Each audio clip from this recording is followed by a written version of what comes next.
What is Chug?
And thanks to my patrons of Tone, you guys keep these speakers flapping. Massive help for the channel. So if you want to sign up, just click on the link in the description. Hey all, welcome to Circle of Tone. And that was pretty much a really good indicator of what Chug is. Sepultura in itself. Real quick, what is Chug? Karate chop. Don't be scared, homie. Get your pick. Do a karate chop. Turn that bitch 45 degrees. And rest it on the bridge. Where the strings meet the bridge, put that karate chop there. And I can't play. Hey, since I'm going through the history of Chug, this is probably how they would play the guitars back then. See? Strings, bridge, karate chop. That's a Chug, right? Where... Oh, I put that down. It went in the hole. It's like a fucking magnet. See how small those F-holes are? Alright. History of Chug. Let's do it. Let's do something that I'm actually an expert in. I was born in the darkness. I can stare this camera into the eye and say, I know what I'm talking about when it comes to Chug. Alright? But where did it come from? Black Sabbath, Black Sabbath. Not so fast, kids. The first time that I've seen true Chug, which is distortion with the karate chop, was actually before Black Sabbath.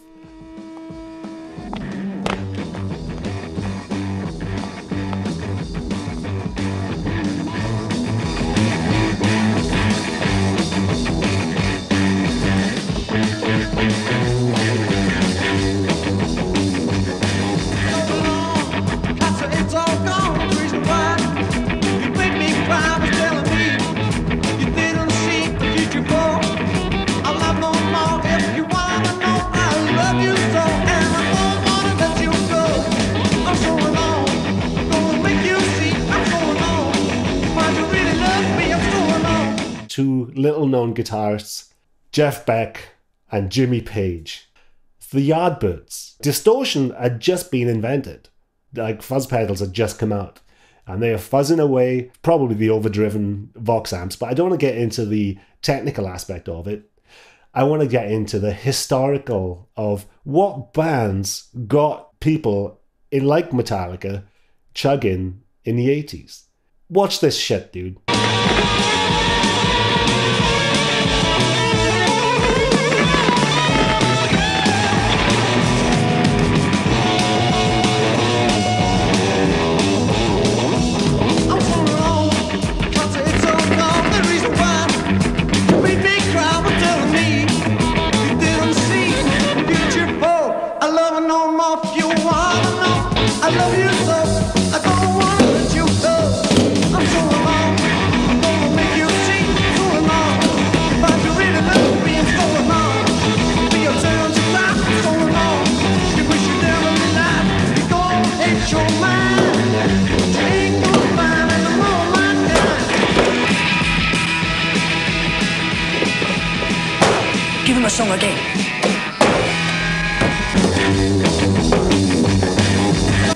singer has the same microphone that I actually recorded the intro guitars on. It's a Unidyne microphone.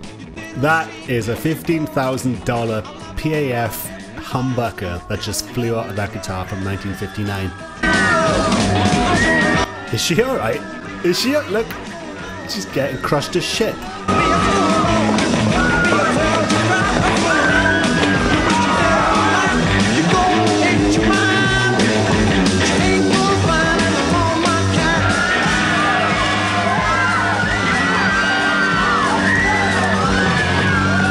Get him! Fuck him up!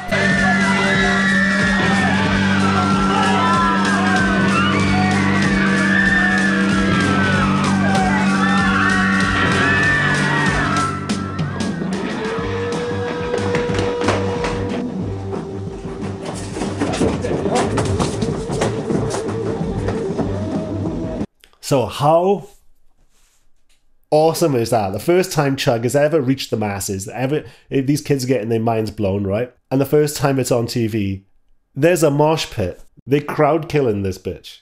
Jazz nerds in there getting their fucking asses kicked by Jeff Beck and co.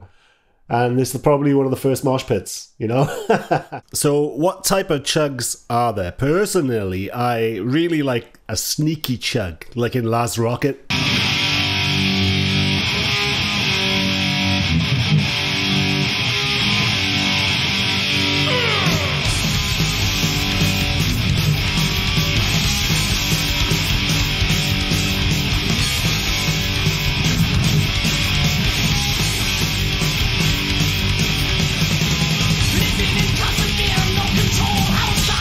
Like Pestilence.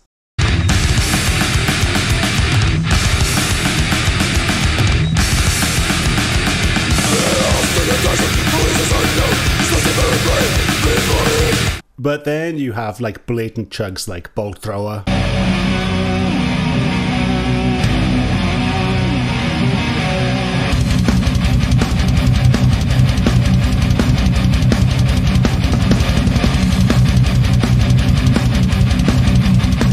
Pantera.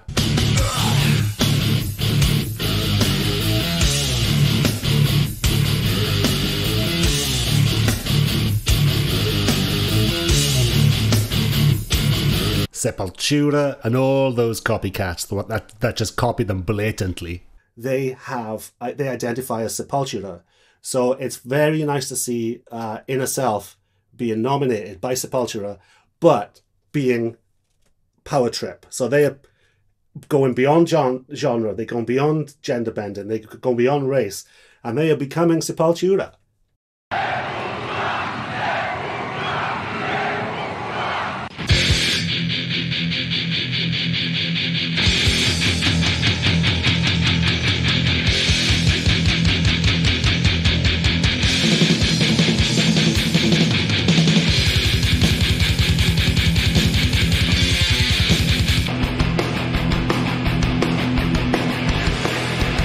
Walking these dirty streets.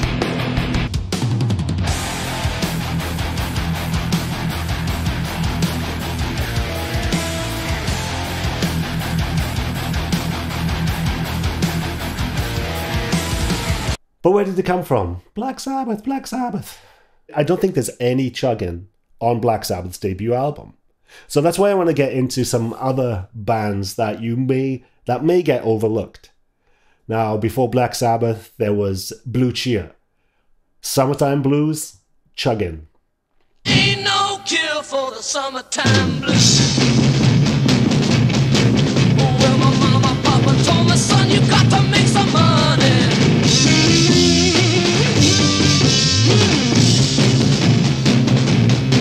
Well, if you want to use a car... Absolute just rip roaring. Have you noticed a thread, right, that's coming in? Now, if you really want to nitpick and say it did come from the blues, like everybody says, you know, the white man stole from black culture with the blues. The blues actually is influenced by the whitest music of all time, which is folk music. So you can't really like start. And also I want to thank the black community for coming up with rap, because we had people like Hendrix kicking our asses. So we don't want no competition, all right?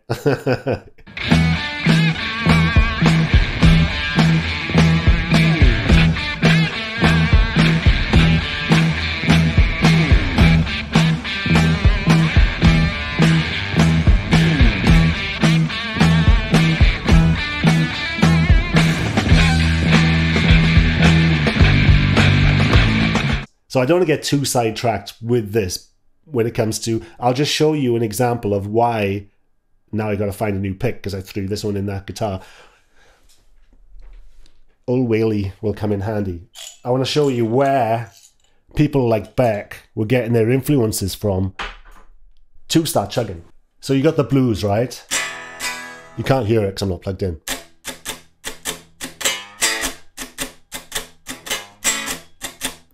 So it would be these old rhythm and blues songs when it went electric. They were doing it on acoustics. They were chugging on acoustics.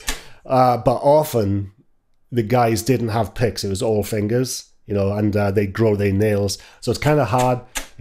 They'd still do it though. They would dig in, and that part of blues is basically how the technique for Chug started. It wasn't so much jazz, it was mostly the blues. The British explosion took that up a notch and added the anger. Beck and Co., they brought that angst. You had all this testosterone, all the young teenagers ripping on their guitars. That's a very British thing, because Britain, we were at war forever, for centuries. And then when the wars stopped, we started to turn on each other with football hooligans and violence, and there was a lot of pent-up rage when it came to post-war Britain. And a lot of that ends up going into music. During the worst times, you always get the best music. So straight away, Chug with the Yardbirds, and you got girls screaming, pits kicking off, you know, guy getting his, almost got his wig tore off, all because of the power of Chug. I love that. So obviously, when it came to Black Sabbath, that was the birth of heavy metal. You can say Blue Cheer, you can say earlier stuff, but when it comes to the doom, the heaviness, then Black Sabbath had that. But one band never gets mentioned that I really want to bring up and put a lot of emphasis on, and it's another British band, and that band is called The Sweet.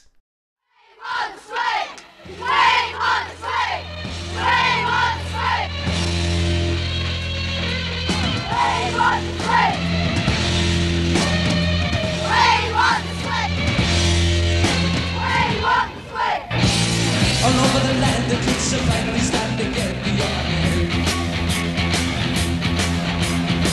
They've got on the streets, they turn on their knees, and they can be completely ignorant. Imagine the sensation of teenage masturbation. At 13, they were learning. At 13, they were learning. They're jumping in the air, which we all will be aware. But they don't care. No, no, no, no, so. This is a British band that pretty much launched the careers of people like Kiss. Massive influences on Kiss. I think The Sweet had a massive impact on the new wave of British heavy metal, which went on to really cement chugging. It took what Black Sabbath and people like that were starting on, but The Sweet have speed metal elements to them. I mean, they were rocking hard and fast, and that, you know, that angst I was talking about. Check this out, dude. This is early 70s.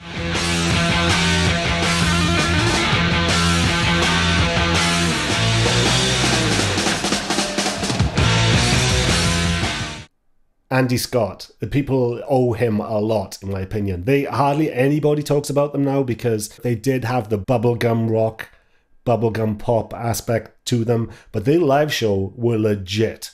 So I mentioned the new wave of British heavy metal, and there is one band in particular that I want to highlight because we obviously have the Iron Maiden impact. Because what I want to talk about are bands that the public saw, and the public didn't see much of Iron Maiden, honestly, until well into their career.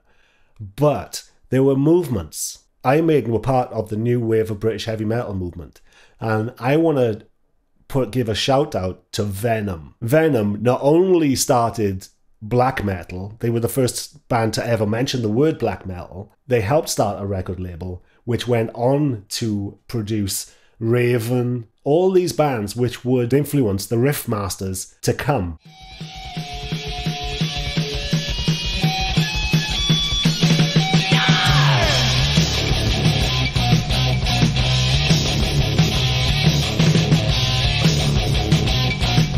So all these new wave of British heavy metal bands, they actually begged, borrowed, and scraped for a little known record label which put out comedy albums and folk albums, alright? They never even mic'd up a rock band, let alone Venom. Go check out my video on Venom. Their backstory is hilarious, right? But they nagged and nagged and nagged to start a label for heavy metal. So is there anything more influential than that?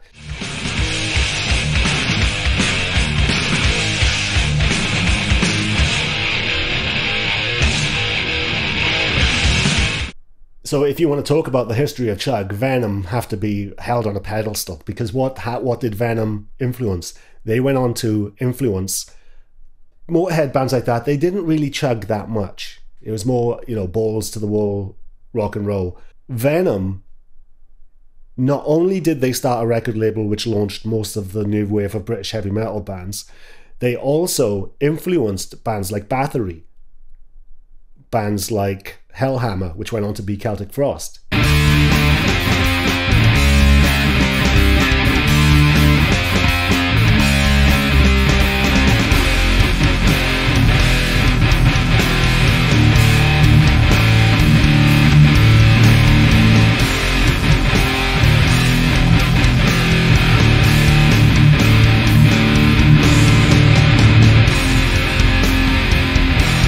So with just mentioning those bands, they helped invent thrash. Need I say more when it comes to Chug? They went on to invent Viking metal, one of the chuggiest genres ever, because Bathory were practically the first Viking metal band, not just black metal.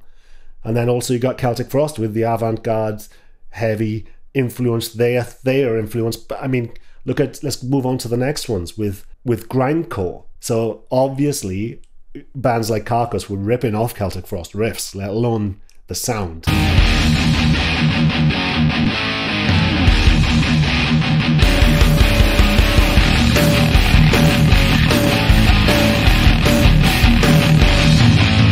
So you have this new wave of heavy metal which influenced thrash, black metal, lots of chugging in black metal, more trem picking, but you get the idea. So then you have Bolt Thrower, absolute chug gods, all because of Venom. All influence, like all this stems, in my opinion, if there's going to be a Mount Rushmore, Venom have to be on there, along with the Yardbirds, along with, maybe Deep Purple too. Because Deep Purple, I mean, some of the stuff that they were doing was pure chug.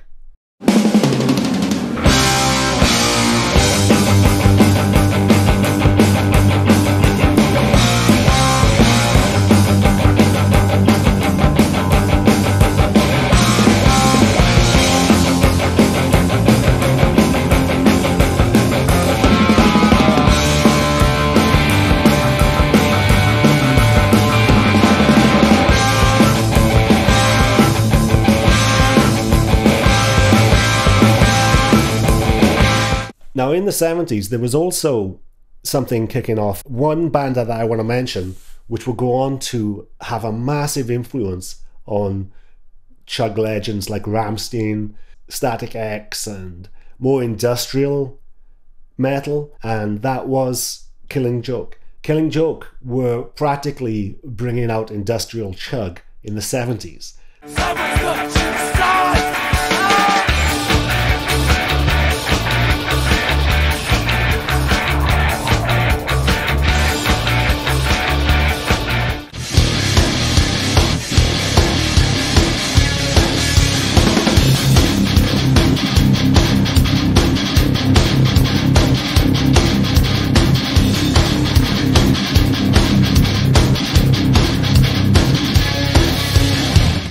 So Geordie, I've done a video on those on the past as well, has a massive influence. It's a lot of British influence on chug in general. And then the demo, really, which put it all on the map.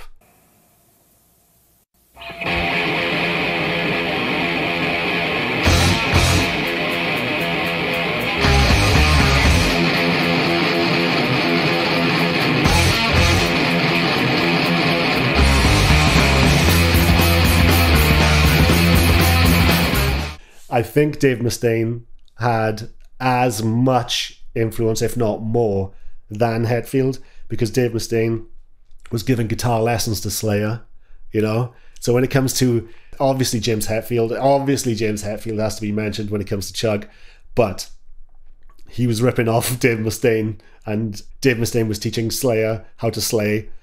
So, you know, I think they need to be on, for influence, maybe Dave Mustaine is above, I'm going to say it, Dave Mustaine is above James Hetfield when it comes to the influence of Chug.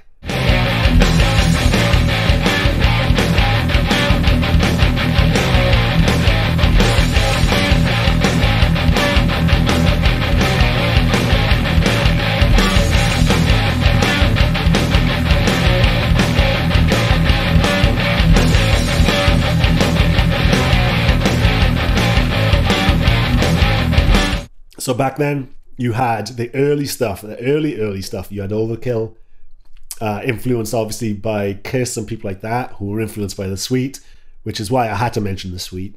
So it's all these interlocking things which create scenes. Venom, influencing thrash, death metal, Viking metal, black metal. Just one band. Just all these rivers of Chug flow from those glorious lads from Newcastle. So from them early combat record days where you have Anthrax,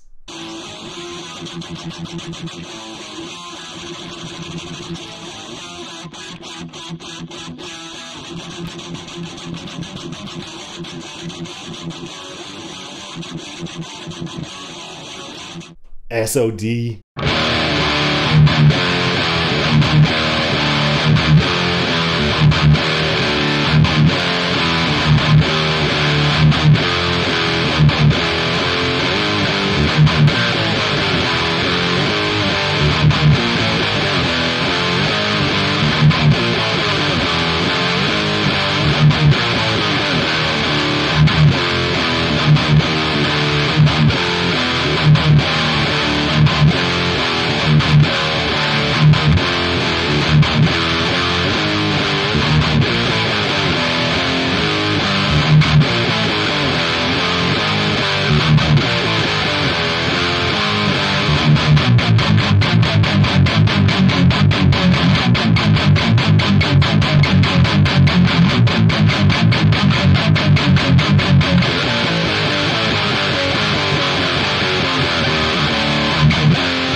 Death Angel,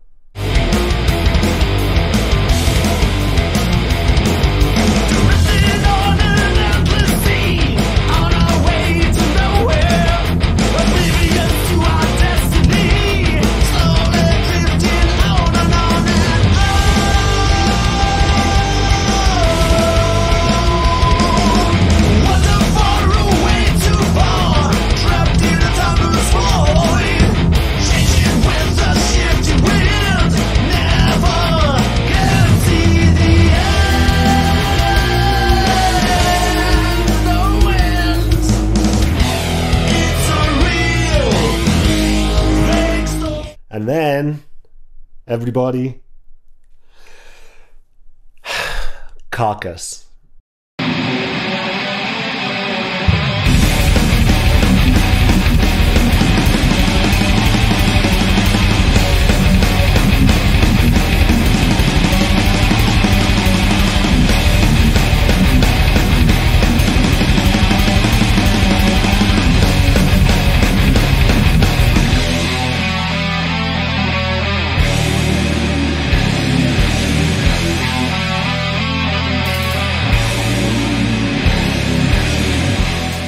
Now, why did I put out a big sigh with Carcass? Carcass went on to create Melodeath. If there's one album which killed rock and metal. I'm putting rock in there as well. One album killed it. Heartwork. The production on that album was so bombastic but clean that a million guitarists all of a sudden said, how do I get that sound? It took production over creativity when it came to guitar nerds. And guitar nerds just still to this day, they're trying to chase these guitar sounds that were on that album. So everybody started becoming copycats after that. But that's a completely different video, which I've gone through that in depth on my other videos. So subscribe now and check out my other videos. What happened with thrash happened to black metal, where the copycats on a local level killed the scene. So record A&R men were getting pretty much Metallica or Anthrax or Exodus copies ad nauseum. The underground just became flooded with thrash bands, right? And death metal bands. And everything started to get, with the new production, or the Burns production sound, with death and people like that, Chug started going away a little bit, because death metal was more galloping. It was still chugging, but it was a more single strings, more melodic. It wasn't so much the SOD stomp.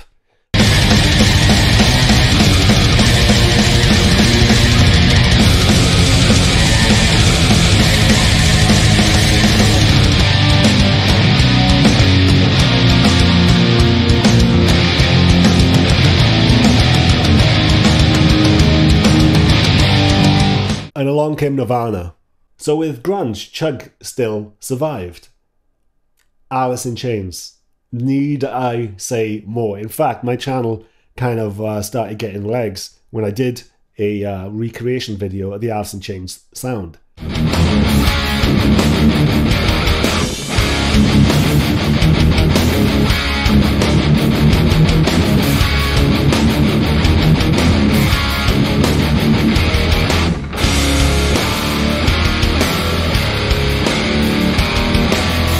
Little known bands were great with the Chug, like Grunge Truck. Go check them out.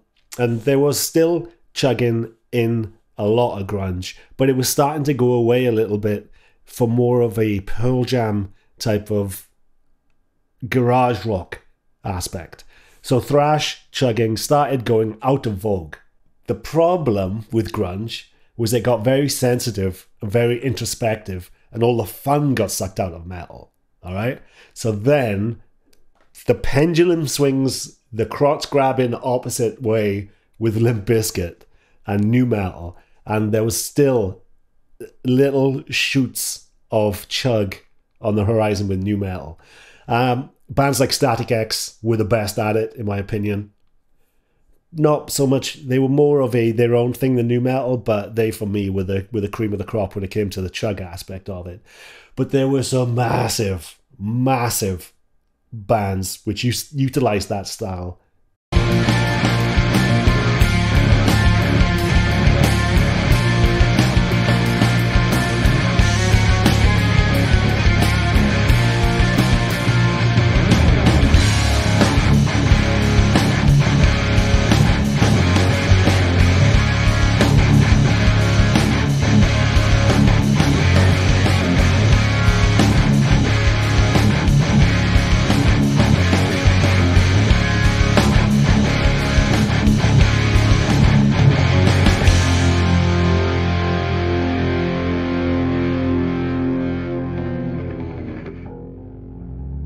And then things started to get confused.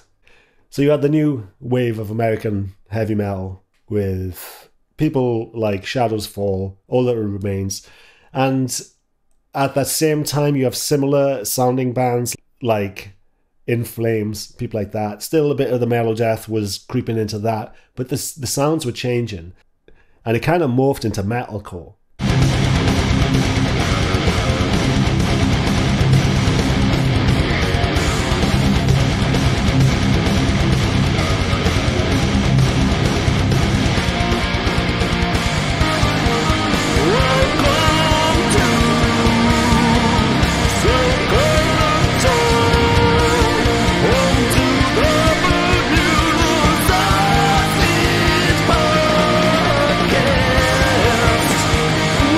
So you still had the big chugs when you had, it's a confusing time in the 90s where metalcore started coming in. Metalcore it originated in the hardcore scene, but then metalcore became its own more melodic thing. And then that went into deathcore.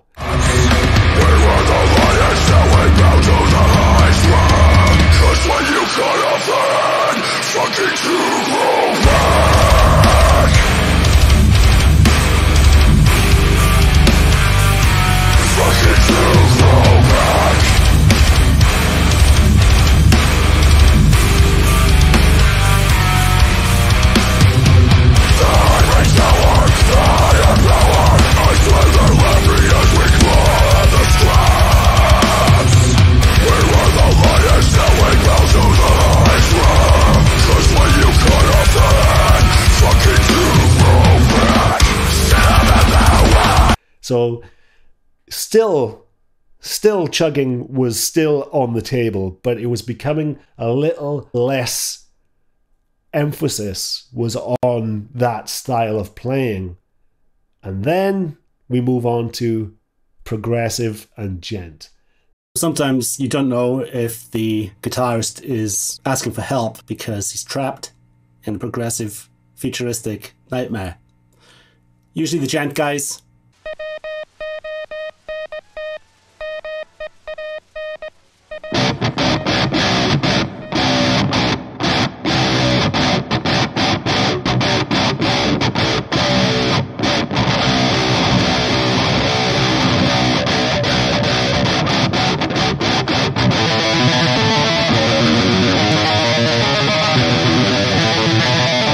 Take a shot if you hear that progressive solo that you've already heard before from Alan Holdsworth.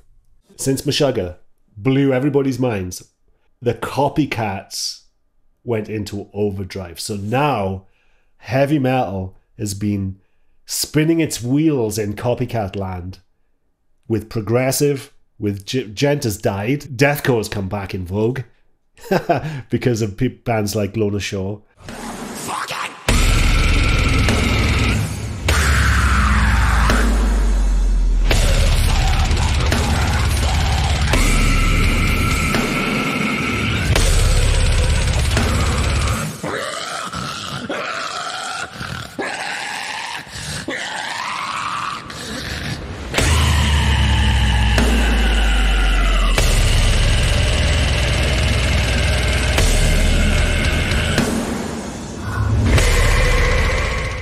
So all this originality that Venom had a massive hand in creating when it came to thrash, when it came to gent, when it came to metalcore and deathcore and hardcore was big, especially the crossover with thrash, with hardcore, that was massive when it came to the chug technique.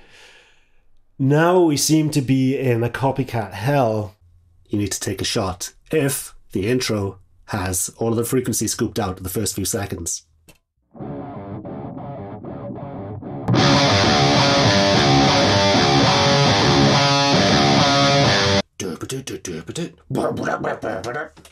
Take a shot, bitch. You gone progressive. Hardcore has come back around.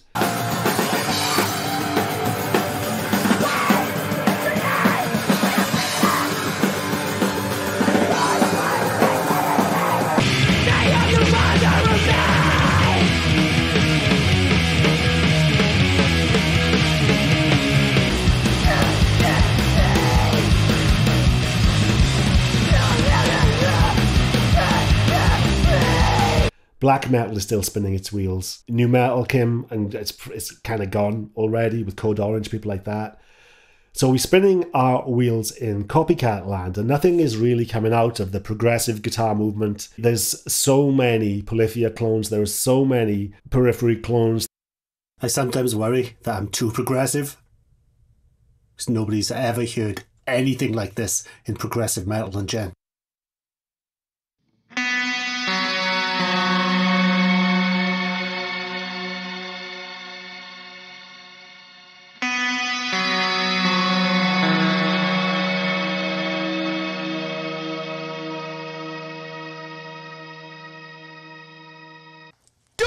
Different music.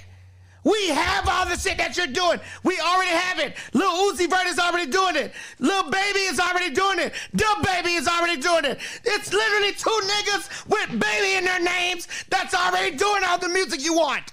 Do something else. Do something else. That's it. That's all we want.